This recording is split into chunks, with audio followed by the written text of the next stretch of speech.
नमस्कार प्यारे विद्यार्थियों। अर्धवार्षिक परीक्षा 2024-25 में कक्षा 9 विषय हिंदी का ये पेपर आपके लिए लेकर के आया हूँ। बहुत ही इंपॉर्टेंट पेपर है। 19 दिसंबर को होने वाला है।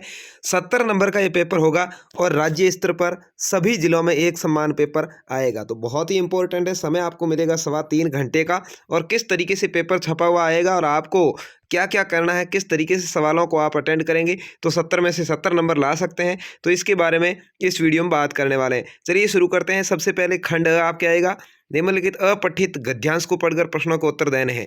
तो हम सभी जानते हैं कि संघर्ष ही जीवन है। इस तरीके से इसको अच्छे से आपको पढ़ना है, ठीक है। और इसको पढ़ने के बाद में आपको क्या करना है, सवालों के उत्तर देने हैं। देखिए, प्रस्तुत गद्यांश के उचित शीर्षक लिखना है। पुरुषार्थ का संबंध मानव मन से क्यों है, इसके अंदर लिखा हुआ है पूरा ही। कैसा व्यक्ति कभी पराजय का मुंह नहीं देखता, हम सभी क्या जानते हैं, स्पष्ट कीजिए। मानव को जीवन में कष्टों को क्यों सहन करना पड़ता है और पुरुषार्थी व्यक्ति कैसे सफलता प्राप्त करता है।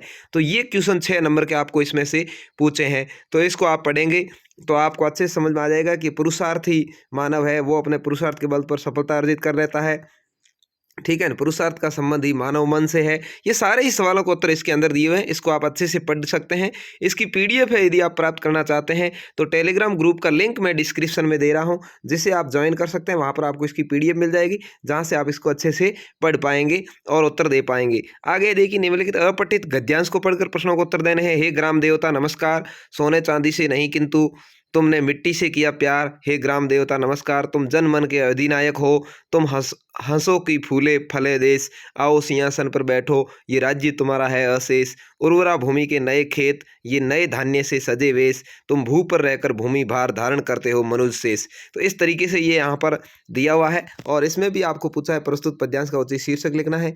जन मन का अधिनायक किसे कहा जा गया है, ग्राम देवता किससे प्यार करते हैं, उपयुक्त काव्यांश के आधार पर बताइए कवि ने ग्राम देवता किसे कहा है, तुम हंसो का क्या तात्पर्य है। तो इसको अच्छे से पढ़ करके और आपको इसके उत्तर देने हैं। उसके बाद में आगे है रिक्त स्थानों की पूर्ति करने वाले क्वेश्चन, जो आपकी किताब में से आए हैं। हीरा और मोती दोनों मित्र किस में बंद थे, बंद कर दिए गए, तो काजी हाउस इसका उत्तर हो जाएगा। सन और अरहर की फलियां किसके समान लग रही है, ये आपको लिखना है। सर्वनाम कितने प्रकार के होते हैं, तो 6 प्रकार के होते हैं, ये भी आपको लिखना है। उपसर्ग शब्द के जोड़कर शब्द का अर्थ बदलते हैं। उपसर्ग क्या है, शब्द के आगे, यहाँ पर आप आगे लिखेंगे। उपसर्ग शब्द के आगे जोड़कर शब्द का अर्थ बदल देते हैं। दर्शनीय शब्द में प्रत्यय का प्रयोग हुआ है अनीय। दर्शनीय में क्या है, अनीय प्रत्यय है भाई, अनीय, ठीक है। और या दर्शन प्लस ईय प्रत्यय है, चलो इसके अंदर अनीय नहीं होकर के ईय प्रत्यय है, ठीक है।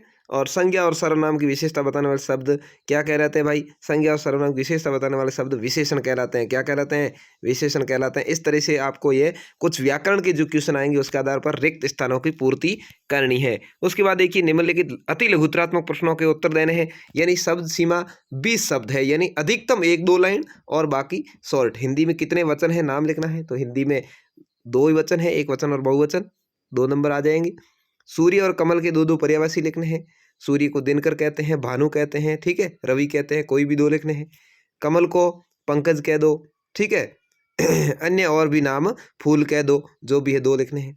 मुहावरों के अर्थ लिखने हैं। 9 2 11 होना का अर्थ है भाग जाना, और गागर में सागर भरना, नहीं थोड़े में बहुत कुछ समझा जाना, ठीक है। कबीर ने संसार को किसके समान बताया, इसका उत्तर देना है। मेरी छल पर बैठने वाली छोरिया सालिम के बारे में मुझसे अधिक जानती है, ये किसने कहा है। तो इस तरीके से ये छोटे छोटे क्वेश्चन आपको पूछेंगे। उसके बाद खंड ब आएगा। यहाँ पर 4 से लेकर 17 तक के प्रत्येक प्रश्न के लिए आपको 40 शब्द लिखने हैं, यानी कम से कम 3 से 4 लाइन में उत्तर देना है। 2-2 नंबर के होंगे। हीरा और मोती एक दूसरे के प्रति अपना प्रेम भाव और मित्रता कैसे प्रदर्शित करते थे। यात्रा वृत्तांत के आधार पर बताइए कि उस समय का तिब्बती समाज कैसा था। कुंजर किसे कहते हैं, ये सभी आपकी किताब में से आए हैं। आज की उपभोक्तावादी संस्कृति हमारे दैनिक जीवन को किस प्रकार प्रभावित कर सकती है। इन सभी के उत्तर मैं आपको इसलिए नहीं बता रहा हूँ क्योंकि मैं जल्दी से 5-6 मिनट के अंदर ही आपको ये सारा पेपर दिखाना चाहता हूँ, और इसके उत्तर है वो आप अपनी किताब में देखिए। वेरी इंपॉर्टेंट क्वेश्चन पेपर है और इसमें से आपको बहुत सारे क्वेश्चन मिलने वाले हैं। उपभोक्तावादी 8वां है, किस घटना ने सालिम अली के जीवन की दिशा बदल दी, उन्हें पक्षी प्रेम बना दिया। मौको कहो ढूंढे बंदे पद के आधार पर ईश्वर प्राप्ति क्या उपाय है। बंद द्वार की सांकल खोलने के लिए लल्लद ने क्या उपाय सुझाया था। कोटि घूकल धोत के धाम, ये वाला सवाल मोस्ट है। किस शासन की तुलना तम के प्रभाव से की गई, क्यों। कवि ने गांव को हरता जनमन क्यों कहा है। बाढ़ की खबर सुनकर लोग किस तरह की तैयारी करने लगे। मृत्यु का तरल दूत किसे कहा गया और क्यों। हम हाथी से हल न जुतवाया करते, हल पे हम पे बैल है ये कथन किसने किसके लिए और क्यों कहा है? लेखिका की नानी की आज़ादी के आंदोलन में किस प्रकार की भागीदारी थी? ये तो थे आपके लघुत्तरात्मक क्वेश्चन जिनको कहेंगे। अब खंड स आता है जिसमें अथवा में क्वेश्चन आएंगे आपके, दोनों में से कोई एक करना है। किसान जीवन वाला अथवा सालिम अली वाला, दोनों में से कोई एक करेंगे, 3 नंबर का है। ठीक है। हूँ मोट खींचता लगा पेट पर जुआ, खाली करता हूँ ब्रिटिश अकड़ का कुआं, या ग्राम श्री कविता, दोनों में से कोई एक करेंगे, 3-3 नंबर के हैं। उसके बाद में 20वां है, स्वयं को जोधपुर निवासी कुशल मानकर, यह आपको एक शिकायती पत्र लिखना है, अथवा यहाँ पर ये आपको एक प्रधानाचार्य को प्रार्थना पत्र लिखना है। तो ये वाला आपके मोस्ट रहेगा और आप सभी नॉर्मली लिखते ही हैं तो ठीक रहेगा। उसके बाद खंड 2 आया है, देखिए इसमें 4 नंबर का क्वेश्चन है। आपको किसी एक पर निबंध लिखना है। शिक्षा में खेलकूद के महत्व पर लिख सकते हैं, या विद्यार्थी अनुशासन पर, या युवा वर्ग में बढ़ती नशे की प्रवृत्ति, या राजस्थान की दर्शनीय स्थल, किसी भी चारों में से एक पर लिखना है। उसके बाद विद्यालय में विज्ञान प्रदर्शनी पर 100 शब्दों में एक प्रतिवेदन, अथवा चुनाव हुआ और आप वोट डालने गए, वहाँ आपने बूथ पर जो कुछ देखा उस पर 100 शब्दों में एक प्रतिवेदन लिखना है। तो इस तरीके से आपका ये जो हिंदी का पेपर है आने वाला है, इसका PDF आपको टेलीग्राम ग्रुप में मिल जाएगी, ग्रुप ज्वाइन कर सकते हैं।